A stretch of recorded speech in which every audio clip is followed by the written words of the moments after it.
이 집에서 여인의 말은 늘 허락받은 뒤에야 나올 수 있었습니다. 경주 최 씨 가문의 안채는 40년 넘게 한 사람의 숨결로 돌아갔습니다. 시어머니 박 씨 부인의 숨결이었습니다. 그녀의 손이 닿지 않은 곳은 없었습니다. 부엌의 장독대 배치부터 제사상의 나물 그릇 위치까지 모든 것에는 이유가 있었고 순서가 있었습니다. 그것을 법도라 불렀습니다. 박 씨 부인은 새벽 첫 달기, 울기 전에 눈을 떴습니다. 마당을 쓸고 우물물을 길어 정화수를 떠놓는 일까지 스스로 해냈습니다. 하인들이 있었으나 이 일만큼은 안주인의 손으로 이루어져야 한다고 믿었습니다. 그녀의 어머니도 그랬고 그 어머니의 어머니도 그랬습니다. 법도란 그런 것이었습니다. 누군가 시작한 이유는 잊혀졌으나 이어지는 것만으로 의미를 가졌습니다. 안채의 공기는 늘 팽팽했습니다. 하인들은 발소리를 죽였고 머느리는 시선을 낮췄습니다. 아침상을 차릴 때도 바느질을 할 때도 모두가 박 씨 부인의 눈치를 살폈습니다. 그녀가 기침 한 번 하면 집안 전체가 멈췄습니다. 그것이 이 집의 질서였습니다. 박 씨 부인에게 며느리란 집안을 이어갈 그릇이었습니다. 사랑하거나 미워할 대상이 아니었습니다. 다만 제대로 길들여져야 할 존재였습니다. 그녀 자신도 그렇게 길들여졌고 그 과정에서 많은 것을 잃었으나 입 밖에 내지 않았습니다. 며느리 역시 그래야 한다고 믿었습니다. 새로 들어온 며느리 정 씨는 양반가의 딸이었습니다. 본래 전 소문으로는 침착하고 말수가 적다 했습니다. 박 씨 부인은 그 점을 마음에 들어 했습니다. 말이 많은 며느리는 집안을 어지럽힙니다. 조용한 며느리라면 법도를 따르기 쉬울 터였습니다. 정 씨가 처음 안채에 발을 들였을 때 박 씨 부인은 그녀의 눈을 보았습니다. 고개는 숙였으나 눈빛만은 또렷했습니다. 그 눈이 무언가를 읽고 있다는 느낌이 들었습니다. 박 씨 부인은 그 느낌을 털어내려 일부러 목소리를 높였습니다. 이 집은 법도가 엄한 집이요. 모르는 것이 있거든 물어야 하고 물었으면 그대로 따라야 하오. 정 씨는 고개를 한 번 더 숙이며 짧게 대답했습니다. 명심하겠다고 어머님께. 목소리에 떨림은 없었습니다. 박 씨 부인은 그 침착함이 순종인지 무관심인지 가늠할 수 없었습니다. 그러나 일단은 고분고분한 며느리를 얻은 것에 안도했습니다. 며칠간 정 씨는 말이 없었습니다. 시킨 일을 했고 식사 때는 맨 나중에 수저를 들었으며 밤에는 가장 먼저 자리에 들었습니다. 박 씨 부인이 보기에 흠잡을 데 없었습니다. 그러나 무언가 불안했습니다. 며느리가 너무 조용했습니다. 마치 이 집을 관찰하고 있는 것 같았습니다. 이 집의 남정네는 말이 적었습니다. 아버님 최진사는 서재에 틀어박혀 책만 읽었습니다. 아들 최서방은 과거 준비로 바빴습니다. 집안일은 오롯이 여인들의 몫이었고 그 중심에 박 씨 부인이 있었습니다. 그녀는 그 중심을 누구에게도 내주고 싶지 않았습니다. 그러나 며느리가 온 뒤로 이상하게도 그 중심이 흔들리는 느낌이 들었습니다. 정 씨는 아무 말도 하지 않았습니다. 아무것도 바꾸려 들지 않았습니다. 그저 시키는 대로 했습니다. 그런데 왜일까요? 박 씨 부인은 밤마다 잠이 오지 않았습니다. 법도는 작은 것에서 시작되었습니다. 아침상을 차리는 순서가 있었습니다. 먼저 진지를 앉히고 국을 올리고 찬을 배치합니다. 반찬 그릇의 위치도 정해져 있었습니다. 김치는 왼쪽, 나물은 오른쪽, 장아찌는 가운데. 이유는 없었습니다. 그저 늘 그래왔기 때문이었습니다. 정 씨는 일주일간 그 순서를 따랐습니다. 박 씨 부인은 며느리가 규칙을 익혔다고 생각했습니다. 그러나 여드레째 되는 날, 정 씨는 반찬 그릇의 위치를 바꾸었습니다. 김치를 오른쪽에, 나물을 왼쪽에 놓았습니다. 박 씨 부인은 상을 보자마자 알아챘습니다. 눈썹이 꿈틀했습니다. 며느리를 불렀고 정 씨가 대답했습니다. 그릇 위치가 바뀌었다는 지적에 정 씨는 그러하다고 답했습니다. 변명이 없었습니다. 박 씨 부인은 왜 바꾸었냐고 따져 물었습니다. 정 씨는 아버님께서 오른손을 다치셨기에 자주 드시는 김치를 가까이 두는 것이 나을 듯하여 그리했다고 답했습니다. 박 씨 부인은 할 말을 잃었습니다. 최 진사는 사흘 전책을 정리하다 손등을 베었습니다. 사소한 상처였으나 오른손을 쓰기 불편해했습니다. 정 씨는 그것을 보았고 상차림을 바꾸었습니다. 논리는 완벽했습니다. 그러나 그것은 규칙을 어긴 것이었습니다. 규칙이란 이유가 있어 정해진 것이라는 박 씨 부인의 말에 정 씨는 알고 있다고 답했습니다. 그런데 왜 멋대로 바꾸었냐는 물음에 정 씨는 멋대로 바꾼 것이 아니라 이유를 생각하여 바꾼 것이라 답했습니다. 정 씨의 목소리는 여전히 낮고 정중했습니다. 그러나 그 말 속에는 질문이 담겨 있었습니다. 규칙의 이유가 무엇인지를 묻고 있었습니다. 박 씨 부인은 대답할 수 없었습니다. 그 규칙에는 이유가 없었기 때문입니다. 다만 늘 그래왔을 뿐이었습니다.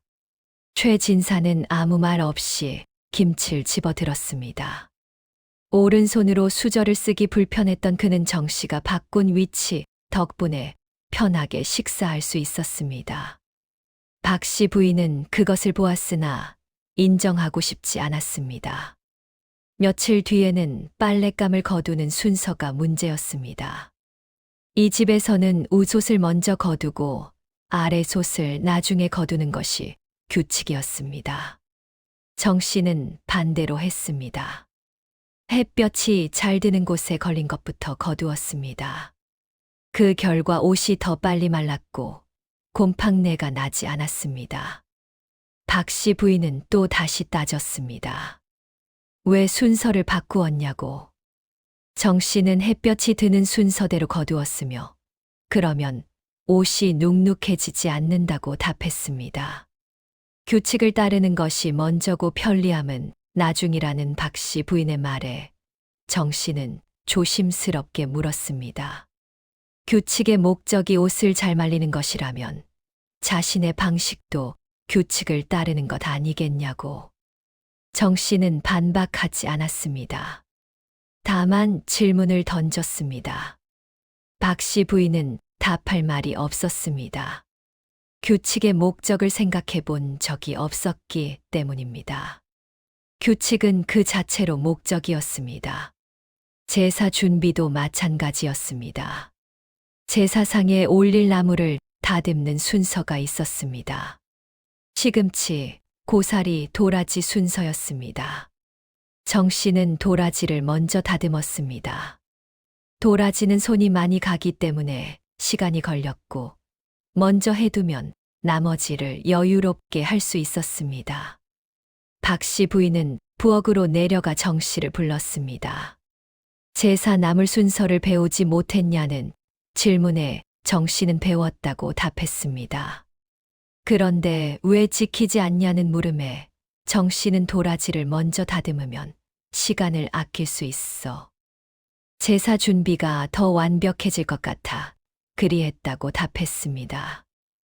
박 씨 부인은 숨이 막혔습니다. 며느리는 틀린 말을 하지 않았습니다.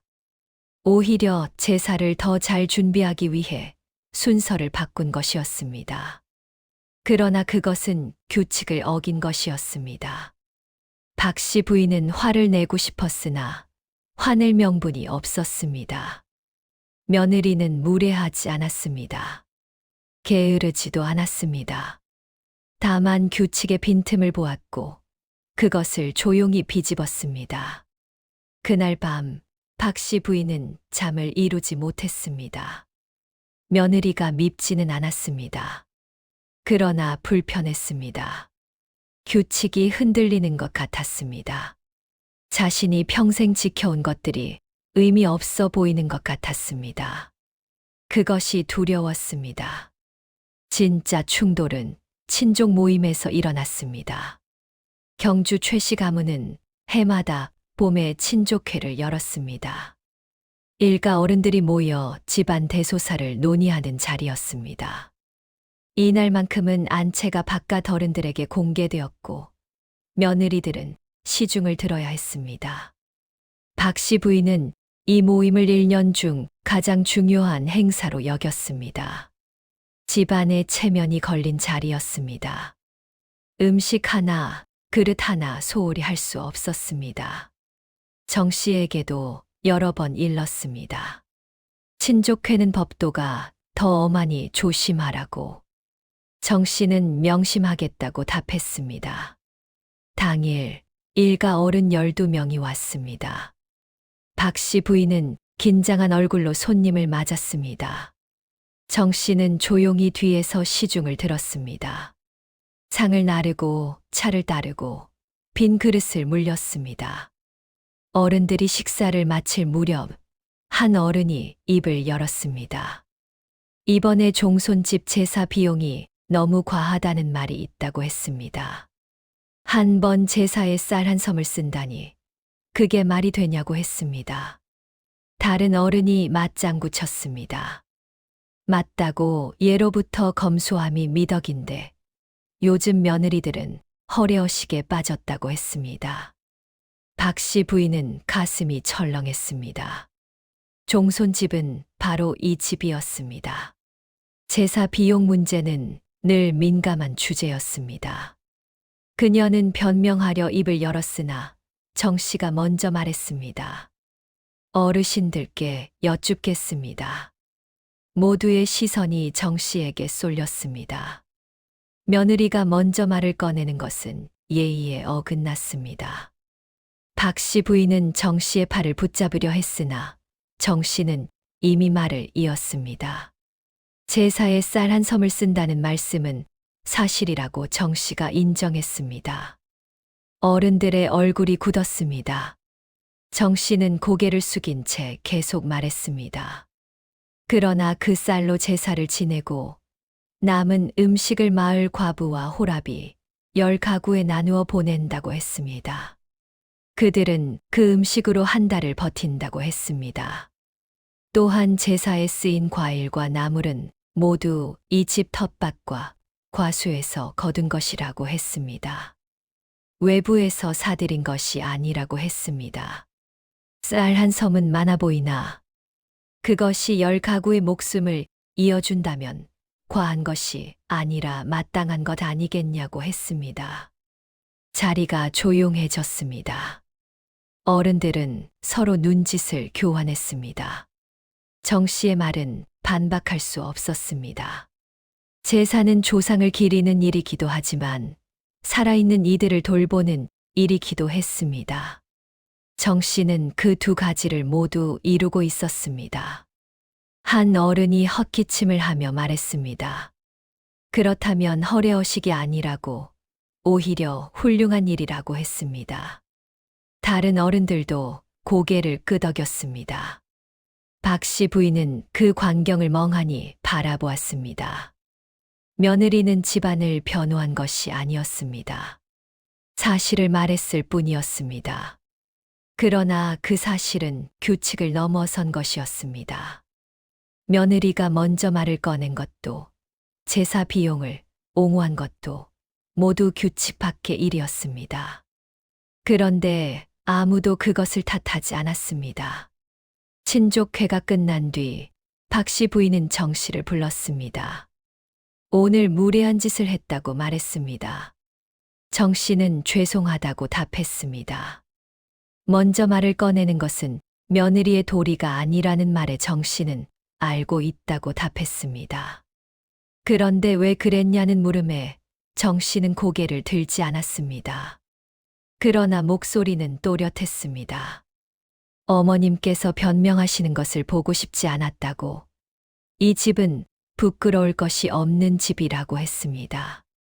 박 씨 부인은 할 말을 잃었습니다. 며느리는 자신을 위해 말한 것이 아니었습니다. 시어머니를 위해 말한 것이었습니다. 그것을 깨달은 순간 박 씨 부인의 가슴 한편이 무너지는 느낌이 들었습니다. 분노해야 할지 고마워해야 할지 알 수 없었습니다. 그날 밤 박 씨 부인은 이상한 감정을 느꼈습니다. 가슴이 답답했는데 동시에 뭔가 뚫리는 것 같았습니다. 며느리가 규칙을 깬 것은 분명했습니다. 그러나 그 결과는 나쁘지 않았습니다. 아니, 오히려 좋았습니다. 박 씨 부인은 그것을 인정하고 싶지 않았습니다. 그러나 부정할 수도 없었습니다. 정 씨의 선택은 계속되었습니다. 가을이 왔습니다. 추수가 끝나고 세간 정리를 할 때였습니다. 이 집에는 창고가 둘 있었습니다. 큰 창고와 작은 창고였습니다. 규칙은 간단했습니다. 귀한 것은 큰 창고에, 흔한 것은 작은 창고에 보관하는 것이었습니다. 정 씨는 그 규칙을 바꾸었습니다. 자주 쓰는 것을 큰 창고에, 가끔 쓰는 것을 작은 창고에 보관했습니다. 큰 창고는 안채에서 가까웠고, 작은 창고는 멀었습니다. 자주 쓰는 물건을 가까이 두면 동선이 줄어들었습니다. 박 씨 부인은 창고 배치가 바뀐 것을 나중에 알았습니다. 이미 한 달이 지난 뒤였습니다. 그동안 집안일이 훨씬 수월했습니다. 하인들도 덜 바빴습니다. 박 씨 부인은 며느리를 불러 따졌습니다. 왜 창고 배치를 바꾸었냐는 물음에 정 씨는 자주 쓰는 것을 가까이 두는 것이 낫다 여겨 그리했다고 답했습니다.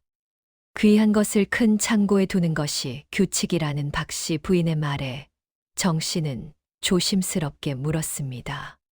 귀한 것이 무엇이냐고. 박 씨 부인은 멈칫했습니다. 비싼 것이 귀한 것이라고 답했습니다. 정 씨는 다시 물었습니다. 그렇다면 쌀은 귀하지 않냐고. 쌀은 돈으로 살 수 있으나 하루도 빠짐없이 쓰인다고 했습니다. 비싼 비단은 1년에 한 번 꺼내볼까 말까 한다고 했습니다. 무엇이 더 귀하냐고 물었습니다. 박 씨 부인은 대답하지 못했습니다. 며느리의 논리는 틀리지 않았습니다. 귀함의 기준을 바꾸면 보관 방식도 달라져야 했습니다. 박 씨 부인은 평생 그것을 생각해 본 적이 없었습니다. 겨울이 왔습니다. 김장철이었습니다. 이 집의 김장은 엄격한 순서로 이루어졌습니다. 먼저 배추를 절이고 다음 날 양념을 만들고 그 다음 날 버무렸습니다. 정 씨는 하루 만에 모든 것을 끝냈습니다. 배추를 절이는 동안 양념을 준비했고 배추가 다 절여지자마자 버무렸습니다. 박 씨 부인은 깜짝 놀랐습니다. 왜 하루 만에 끝냈냐고 사흘에 걸쳐 하는 것이 규칙이라고 말했습니다. 정 씨는 날씨가 추워 배추가 빨리 절여졌다고 답했습니다. 그대로 두면 얼어버릴 것 같아 서둘렀다고 했습니다. 규칙은 규칙이고 날씨와 상관없다는 박 씨 부인의 말에 정 씨는 조심스럽게 물었습니다.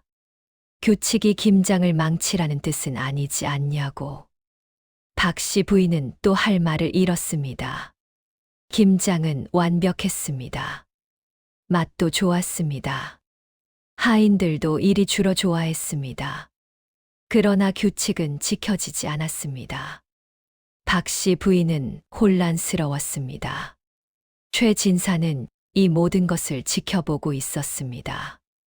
그는 서재에서 책을 읽다가도 며느리와 아내의 대화를 들었습니다.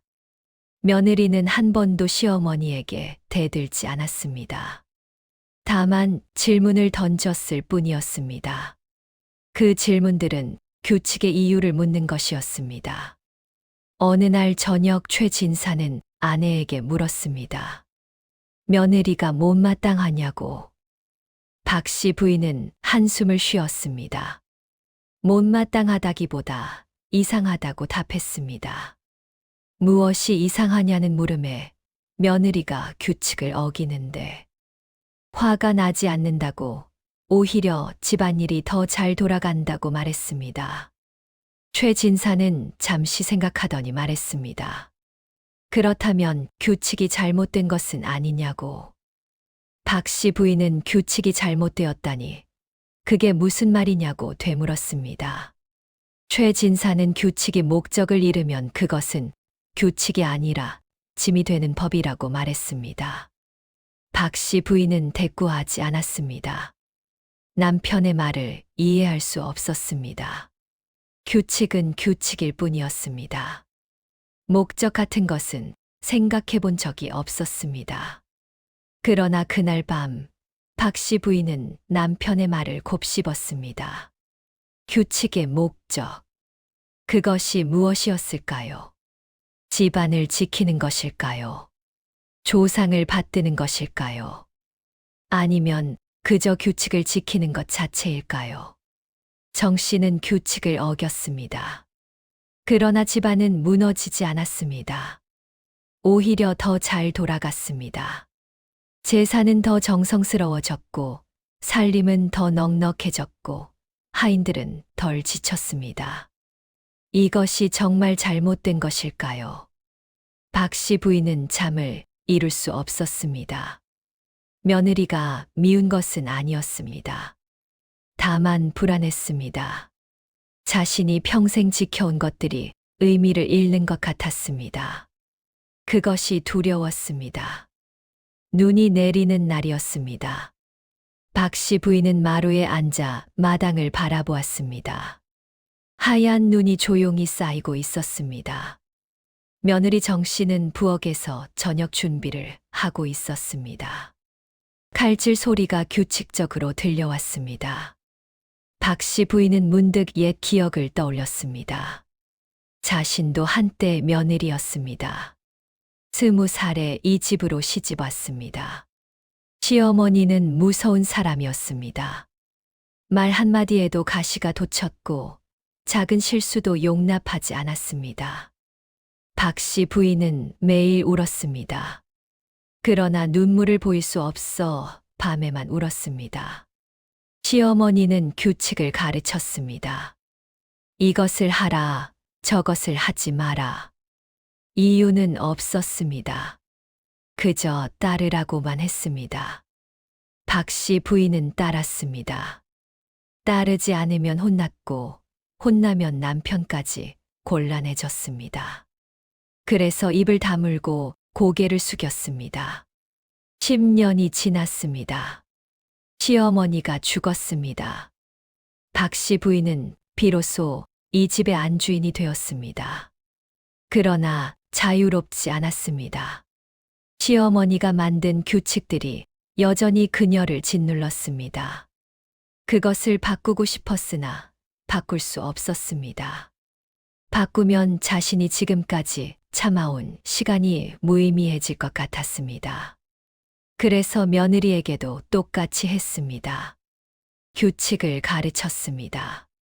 이유 없이 따르게 했습니다. 자신이 겪은 것을 며느리도 겪어야 한다고 생각했습니다. 그것이 공평하다고 믿었습니다. 그런데 정 씨는 달랐습니다. 규칙을 배웠으나 맹목적으로 따르지 않았습니다. 규칙의 이유를 물었고 이유가 없으면 바꾸었습니다. 그러면서도 무례하지 않았습니다. 화를 내지도 않았습니다. 다만 조용히 질문을 던졌을 뿐이었습니다. 박 씨 부인은 정 씨가 부러웠습니다. 자신은 평생 질문하지 못했습니다. 규칙을 받아들이는 것만이 미덕이라 배웠기 때문입니다. 그런데 며느리는 질문했고 그 질문이 집안을 더 낮게 만들었습니다. 저녁상이 차려졌습니다. 정 씨가 조용히 상을 들고 왔습니다. 박 씨 부인은 그 모습을 보다가 입을 열었습니다. 며느리를 불렀고 정 씨가 대답했습니다. 박 씨 부인은 조심스럽게 물었습니다. 그대는 이 집이 답답하지 않냐고. 정 씨는 잠시 멈칫했습니다.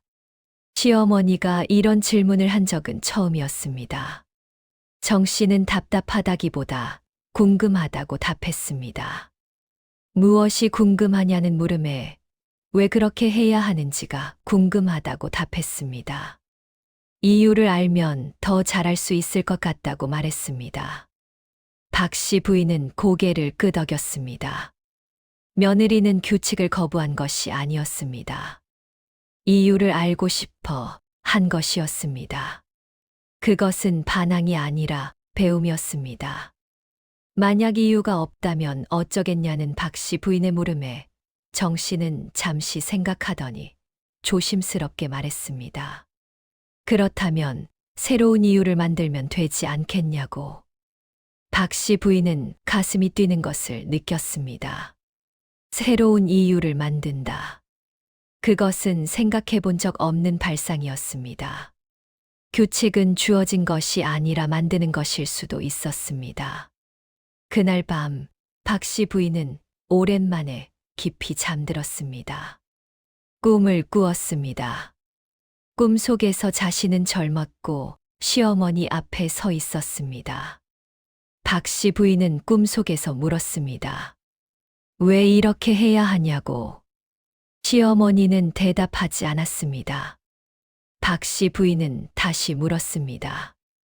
이유를 알려달라고. 시어머니는 사라졌습니다. 박 씨 부인은 홀로 남았습니다. 그러나 두렵지 않았습니다. 이유를 만들면 되기 때문이었습니다. 봄이 왔습니다. 큰 제사가 다가왔습니다. 경주 최 씨 가문의 시조 제사는 1년 중 가장 큰 행사였습니다. 전국에 흩어진 일가들이 모두 모였습니다. 제사상에는 24가지 음식이 올라갔고 제사는 밤새도록 이어졌습니다. 문제는 비용이었습니다. 올해 흉년이 들어 집안 형편이 넉넉지 않았습니다. 그러나 제사는 축소할 수 없었습니다. 체면이 걸린 문제였습니다. 박 씨 부인은 고민했습니다. 빚을 내야 할지, 땅을 팔아야 할지. 정 씨는 시어머니의 고민을 알았습니다. 어느 날 저녁 그녀는 박 씨 부인을 찾아왔습니다. 제사 준비에 대해 여쭙고 싶다고 말했습니다. 박 씨 부인이 무엇이냐고 묻자 정 씨는 조심스럽게 말했습니다. 제사상에 올라가는 음식 중 꼭 필요한 것과 관례상 올리는 것을 구분할 수 있을까 하고 물었습니다. 박 씨 부인은 눈살을 찌푸렸습니다. 제사 음식은 모두 꼭 필요한 것이라고 답했습니다. 정 씨는 그렇다면 여쭙겠다며 말을 이었습니다. 대추와 밤은 제사에 꼭 필요하지만 생곶감도 꼭 필요하냐고 물었습니다. 박 씨 부인은 생곶감은 옛날부터 올렸다고 답했습니다. 정 씨는 조심스럽게 말을 이었습니다. 생곶감은 귀하고 비싼데 제사의 의미는 조상을 기리는 것이지 비싼 음식을 올리는 것이 아니지 않냐고 했습니다.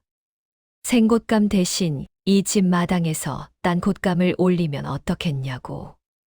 조상님께서는 손주들이 정성껏 말린 곶감을 더 기뻐하지 않으시겠냐고 물었습니다. 박 씨 부인은 할 말을 잃었습니다. 정 씨의 말은 틀리지 않았습니다. 생곶감은 비쌌고 사실 맛도 별로였습니다. 다만 귀하기 때문에 올렸을 뿐이었습니다. 또 있냐는 박 씨 부인의 물음에 정 씨는 조심스럽게 계속 말했습니다. 제사에 쓰이는 기름은 모두 참기름인데 나무를 묻힐 때는 들기름도 괜찮지 않겠냐고 했습니다. 들기름은 참기름보다 싸고 이 집에서 직접 짠 것이 있다고 말했습니다. 그것은 격에 맞지 않는다는 박 씨 부인의 말에 정 씨는 조심스럽게 물었습니다. 격이란 무엇이냐고, 비싼 것이 격이냐 정성이 격이냐고 물었습니다. 박 씨 부인은 대답하지 못했습니다. 며느리는 제사를 줄이자는 것이 아니었습니다. 헛된 것을 덜어내자는 것이었습니다. 그것은 불경이 아니라 오히려 더 진심 어린 제사였습니다. 만약 그렇게 한다면 어떻게 되겠냐는 박 씨 부인의 물음에 정 씨는 비용은 절반으로 줄고 제사는 더 정성스러워질 것이라 답했습니다. 박 씨 부인은 고개를 저었습니다. 일가 어른들이 뭐라 하실 것이라고 말했습니다. 정 씨는 그렇다면 자신이 설명하겠다고 했습니다. 제사를 줄인 것이 아니라 헛된 것을 덜어낸 것임을 말씀드리겠다고 했습니다. 박 씨 부인은 며느리의 눈을 바라보았습니다. 정 씨는 두렵지 않은 것처럼 보였습니다. 아니, 두려웠으나 떨리지 않았습니다. 그 담대함이 박 씨 부인을 흔들었습니다. 제사 당일 상은 간소해졌습니다. 생곶감 대신 솔수 말린 곶감이 올랐고 참기름 대신 들기름이 쓰였습니다. 과일도 귀한 것 대신 제철 것으로 바뀌었습니다. 그러나 제사상은 오히려 더 풍성해 보였습니다. 헛된 것이 사라지자 진짜가 드러났습니다. 일가 어른 하나가 눈치챘습니다. 제사상이 예년과 다르다고 말했습니다. 정 씨가 앞으로 나섰습니다. 정 씨는 죄송하다며 말을 이었습니다. 올해 흉년이 들어 부득이 바꾼 것이 있다고 했습니다.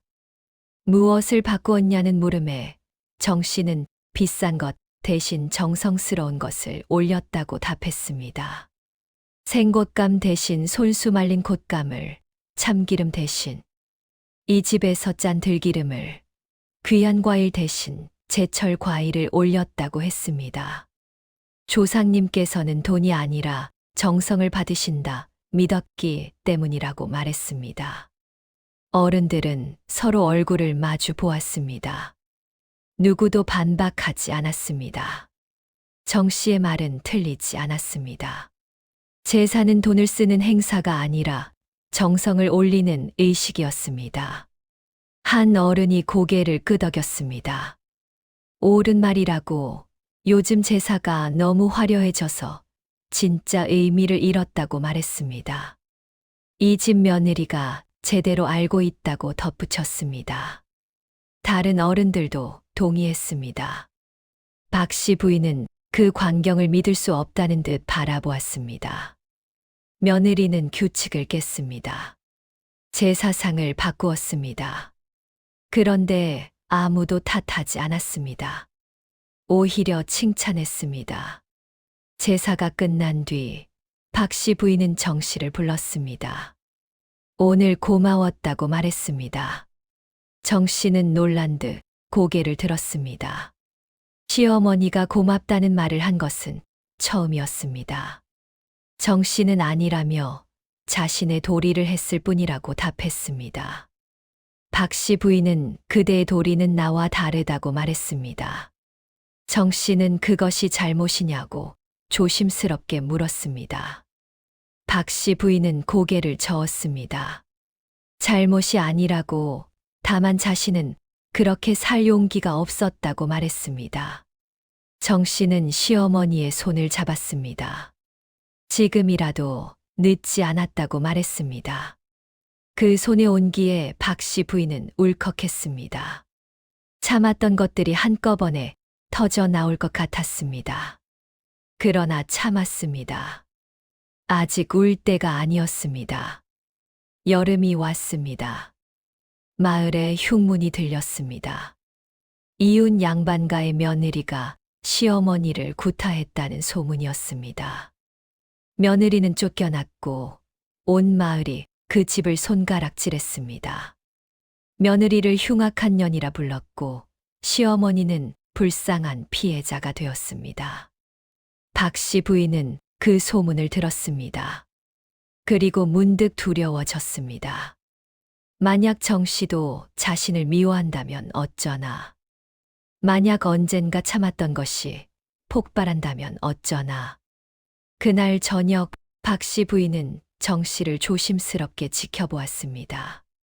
며느리는 평소와 다름없이 저녁을 준비했습니다. 차분했고 조용했습니다. 그러나 박 씨 부인은 안심할 수 없었습니다. 며칠 뒤 박 씨 부인은 몸이 좋지 않았습니다. 오한이 났고 기운이 없었습니다. 그러나 내색하지 않았습니다. 안주인이 쓰러지면 집안이 흔들린다고 믿었기 때문입니다. 정 씨는 알아챘습니다. 시어머니가 밥을 제대로 먹지 못하는 것을, 얼굴이 창백한 것을, 손이 떨리는 것을. 그날 저녁 정 씨는 박 씨 부인의 방으로 왔습니다. 정 씨는 시어머니가 편찮으시냐고 물었습니다. 박 씨 부인은 괜찮다고 답했습니다. 정 씨는 단호하게 말했습니다. 거짓말이라고. 박 씨 부인은 놀랐습니다. 며느리가 이렇게 직접적으로 말한 적은 처음이었습니다. 정 씨는 이러다 큰일 난다며 의원을 불러야 한다고 말했습니다. 박 씨 부인은 의원은 필요 없다고 답했습니다. 정 씨는 다시 시어머니를 불렀습니다. 정 씨는 박 씨 부인의 손을 잡았습니다. 어머님께서 쓰러지시면 자신은 어찌하냐고. 이 집은 어머님 없이 돌아갈 수 없다고 말했습니다. 박 씨 부인은 며느리의 눈을 보았습니다. 진심이었습니다. 며느리는 자신을 미워하지 않았습니다. 걱정하고 있었습니다. 박 씨 부인은 조심스럽게 물었습니다. 그대는 나를 원망하지 않냐고. 정 씨는 왜 원망하겠냐고 되물었습니다. 박 씨 부인은 자신이 며느리에게 가혹했다고, 규칙을 강요했고, 이유도 설명하지 않았다고 말했습니다. 정 씨는 고개를 저었습니다. 어머님은 그렇게 배우셨기 때문이라고, 어머님의 잘못이 아니라고 말했습니다. 박 씨 부인이 그래도 라고 말을 잇자 정 씨는 조용히 말했습니다. 과거는 중요하지 않다고, 지금 어머님께서 자신을 어떻게 대하시는지가 중요하다고 말했습니다. 그리고 어머님은 변하고 계신다고 덧붙였습니다. 박 씨 부인은 눈물이 났습니다. 평생 참았던 눈물이 쏟아졌습니다. 정 씨는 조용히 그 옆에 앉아 있었습니다. 다음 날 의원이 왔습니다. 박 씨 부인은 약을 먹고 누워 있었습니다. 정 씨가 곁에서 간호했습니다. 죽을 끓이고 약을 다리고 이불을 덮어주었습니다. 일주일이 지났습니다. 박 씨 부인은 회복했습니다. 방에서 나와 마루에 앉았습니다. 정 씨는 부엌에서 일하고 있었습니다. 최 진사가 다가왔습니다. 어떠냐고 물었습니다. 박 씨 부인은 괜찮다고 답했습니다. 최 진사는 며느리 덕을 보았다고 말했습니다. 박 씨 부인은 고개를 끄덕이며 그런 것 같다고 답했습니다. 최 진사는 이제는 인정하냐고 물었습니다. 무엇을 인정하냐는 박 씨 부인의 물음에 최 진사는 며느리가 옳았다는 것을 이라고 답했습니다. 박 씨 부인은 한참 생각하더니 말했습니다. 옳고 그름이 아니었다고, 다만 자신은 틀린 것을 붙잡고 있었다고 말했습니다. 최 진사는 미소 지었습니다. 그것을 아는 것만으로도 충분하다고 말했습니다. 그날 저녁 마을 사람들이 모였습니다. 이웃 양반과 며느리 문제를 논의하는 자리였습니다. 며느리를 버려야 한다는 의견이 많았습니다. 한 어른이 박 씨 부인에게 물었습니다. 대개 며느리는 순종하냐고. 박 씨 부인은 잠시 망설였습니다. 순종한다고 말해야 할까요? 그러나 그것은 거짓이었습니다. 정 씨는 순종하지 않았습니다. 질문했고, 바꾸었고, 새로운 길을 만들었습니다. 박 씨 부인은 입을 열었습니다. 우리 며느리는 순종하지 않는다고 말했습니다. 사람들이 놀란 표정을 지었습니다. 박 씨 부인은 계속 말했습니다. 순종 대신 생각한다고, 규칙 대신 이유를 찾는다고, 그래서 이 집은 더 잘 돌아간다고 말했습니다. 그것이 옳다 생각하냐는 물음에 박 씨 부인은 옳다고 답했습니다. 목소리는 흔들리지 않았습니다. 박 씨 부인은 이어서 말했습니다. 며느리는 가르쳐야 할 대상이 아니라고. 함께 집을 만들어갈 사람이라고. 자신은 그것을 이제야 알았다고 말했습니다. 자리가 조용해졌습니다.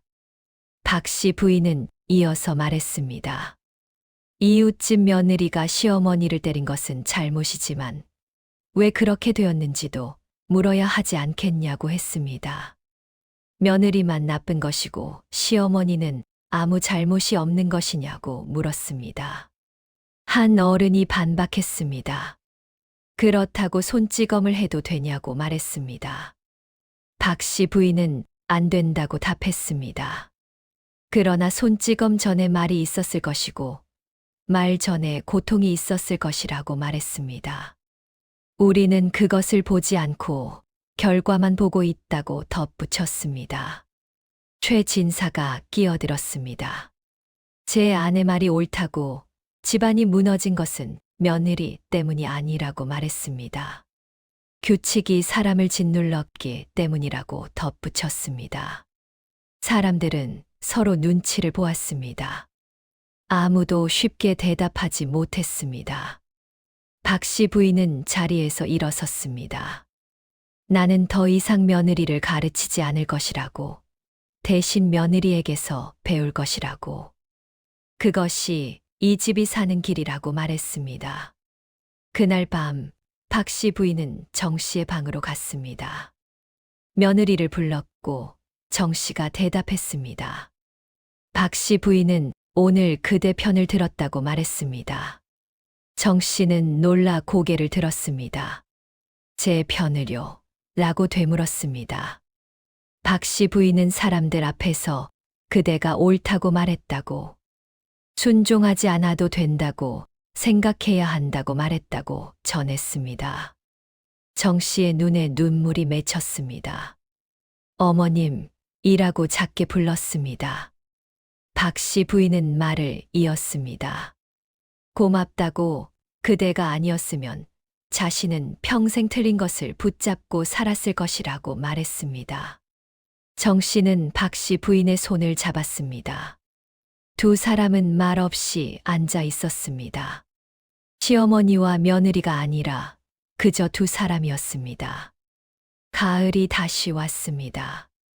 박 씨 부인과 정 씨는 나란히 마당에서 고추를 말리고 있었습니다. 두 사람은 말이 없었습니다. 그러나 불편하지 않았습니다. 아들 최서방이 과거에 급제했다는 소식이 왔습니다. 집안에 경사가 났습니다. 친척들이 모여 잔치를 열었습니다. 한 친척이 박 씨 부인에게 말했습니다. 며느리 덕을 톡톡히 보았다고, 집안이 이렇게 잘 되다니 부럽다고 했습니다. 박 씨 부인은 미소 지었습니다. 며느리 덕이 아니라 며느리가 가르쳐 준 것이라고 답했습니다. 무엇을 가르쳤냐는 물음에 규칙보다 이유가 중요하다는 것을 이라고 답했습니다. 친척은 고개를 갸웃했으나 더 묻지 않았습니다. 저녁이 되었습니다. 손님들이 떠나고 집안이 조용해졌습니다. 박 씨 부인은 정 씨와 함께 설거지를 했습니다. 예전에는 며느리 혼자 하던 일이었습니다. 그러나 이제는 함께 했습니다. 박 씨 부인은 며느리를 불렀습니다. 정 씨가 대답했습니다. 내일 장에 가는데 함께 가겠냐고 물었습니다. 정 씨는 놀랐습니다. 박 씨 부인이 먼저 함께 가자고 한 것은 처음이었습니다. 물론이라고 답했습니다. 박 씨 부인은 그대가 말한 곶감을 직접 골라보고 싶다고 말했습니다. 정 씨는 좋은 것을 고르겠다고 답했습니다. 박 씨 부인은 함께 고르는 것이라고, 그대 혼자가 아니라고 말했습니다. 정 씨는 미소 지었습니다. 박 씨 부인도 미소 지었습니다. 어색한 미소였으나 진심이 담긴 미소였습니다. 그날 밤 최 진사는 아내에게 물었습니다. 행복하냐고. 박 씨 부인은 고개를 끄덕였습니다. 행복하다기보다 편안하다고 답했습니다. 편안함도 행복 아니냐는 물음에 그런가 보다고 답했습니다. 최 진사는 책을 덮으며 말했습니다. 집안이 무너진 게 아니라 쓸데없는 것들이 떨어져 나간 거라고. 박 씨 부인은 그 말을 곱씹었습니다. 남편 말이 옳았습니다. 규칙이 사라진 것이 아니라 의미 없는 규칙이 사라진 것이었습니다. 남은 것은 진짜였습니다. 정성이고 마음이고 사람이었습니다. 며칠 뒤 제사가 있었습니다. 작은 제사였습니다. 정 씨가 준비를 했고 박 씨 부인은 옆에서 지켜보았습니다. 며느리는 효율적으로 움직였습니다. 필요한 것만 준비했고 헛된 것은 덜어냈습니다. 제사가 끝난 뒤 박 씨 부인은 제사 음식을 이웃에 나누어 보냈습니다. 예전에는 집안에서만 먹었습니다. 그러나 정 씨가 가르쳐 준 대로 나누는 것도 제사의 일부였습니다. 이웃 할머니가 고마워하며 말했습니다. 댁 며느리 참 훌륭하다고.